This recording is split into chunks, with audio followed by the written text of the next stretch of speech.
तर कसं काय पब्लिक, तर पुन्हा एकदा तुमचं आपल्या यूट्यूब चॅनलमध्ये स्वागत आहे. तर सर्व मानतात डिझाईन उठून दिसली पाहिजे, युनिक दिसली पाहिजे. का युनिक दिसत नाही, का उठून दिसत नाही?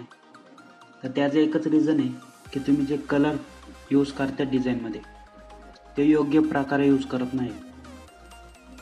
तर कलर कॉम्बिनेशन, कलर कसे निवडायचे, कसे टाकायचे आणि ते कसं समजन ते सर्व मी ह्या व्हिडिओमध्ये तुम्हाला सांगणार आहे. म्हणजे एवढं पण भारी म्हणजे हे नाही, म्हणजे मला जेवढं माहिती मी तेवढं तुम्हाला शेअर करतोय.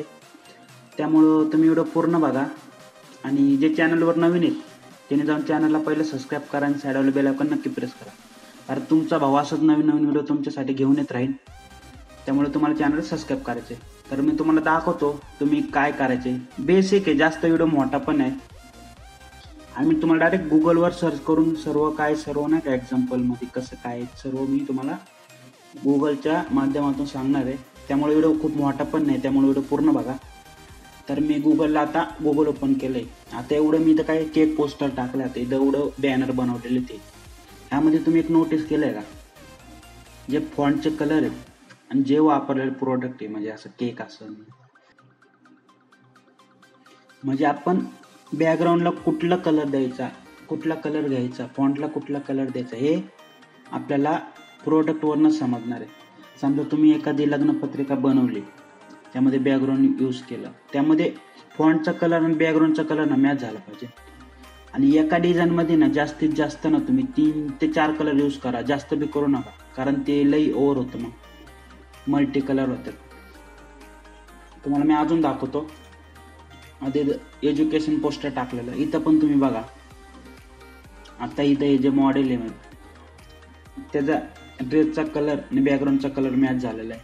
आणि यामध्ये पण किती कलर वापरलेत बघा तुम्ही, येल्लो आहे, व्हाईट आहे, बस एवढेच आहेत, जास्त वापरलेले म्हणजे 2 ते 3, जास्तीत जास्त 4-5 कलर वापरले तर चालते, एवढं काय नाही.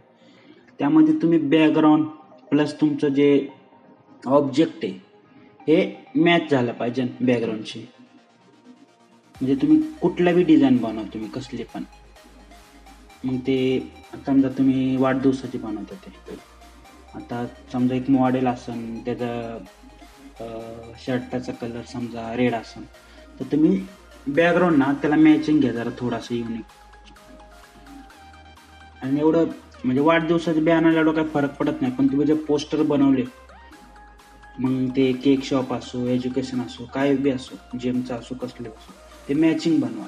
आणि त्यामध्ये जास्तीत जास्त 3 ते 4 कलर वापरा. आता इथं तुम्ही एवढे डिझाईन आहेत, इथं पण बघा एवढे डिझाईन आहेत. ह्यामध्ये तुम्ही एक नोटीस केला असेल, जे बॅकग्राऊंडला कलर आहेत हे त्यांनी ह्याच्यामधनंच घेतलेले आहेत, असे दुसरे काय कलर घेतलेले नाही. बघा तुम्ही काय काय डिझाईन मध्ये आहे वेगळे कलर, मग ते थोडं हे वाटतं, असं थोडं वेगळं वाटतं नाही का. आता इथं पण बघा कलर कुठला घातले, तर ब्लॅकबेरीच इथला कलर घेतलेला यांनी बघा बॅकग्राऊंडला. इथं पण बघा तुम्ही हेच कलर घेतलेले. म्हणजे मला जेवढं माहिती मी तेवढं तुम्हाला सांगतोय, आणि काय चुकत असन तर सॉरी, पण मला सांगायचं होतं फक्त तुम्हाला, कारण मी डिझाईन बनवतो ना, तर मी सगळं असंच करतो. असे माझ्या मनाने मी कलर टाकत नाही फॉन्टला पण, कशाला पण. जसं डिझाईन बनवायचे ते मी. आणि तुम्हाला एक सांगतो, तुम्हाला समजा कशाची ऑर्डर वगैरे आली, कशाची पण असू ती, तुम्ही ना कशाची पण असू ती ऑर्डर, तुम्ही ना नोटमध्ये ना सर्व ना बनवून ठेवा. नाव वगैरे झालं, नेम झालं, प्रोडक्ट नेम काय असेल ते, वाढदिवसाचे असेल तरी सर्व, आणि मग बनवा. तुम्ही बघू शकता सर्व डिझाईन आहे ना, हे जे युनिक दिसतात ना ते हेच रिझन आहे सर्व. आणि हेच तुम्हाला मला सांगायचं होतं. आणि थोडं बोलण्यात मी अडकतो आणि थोडं समजत नाही जास्त, पण मी तुम्हाला सांगते माझ्या पद्धतीने.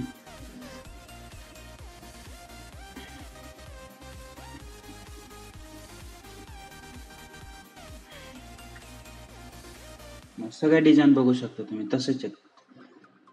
तुम्ही कुठलीही डिझाईन टाका, मी तुम्हाला फक्त हे केकचे आणि एज्युकेशनचे दाखवलं असं नाही. तुम्हाला वाटेल ती डिझाईन तुम्ही गुगलला सर्च करा, इमेजमध्ये जाऊन बघा, तुम्हाला असं वेगळे कलर देत नाही. 1-2 डिझाईन तुम्हाला दिसतील, बाकी जेवढे बी डिझाईन आहेत त्या सर्व तुम्हाला तसेच दिसणार आहेत. तर व्हिडिओ कसा वाटला कमेंट बॉक्समध्ये सांगा आणि भेटूया पुढच्या व्हिडिओमध्ये. धन्यवाद.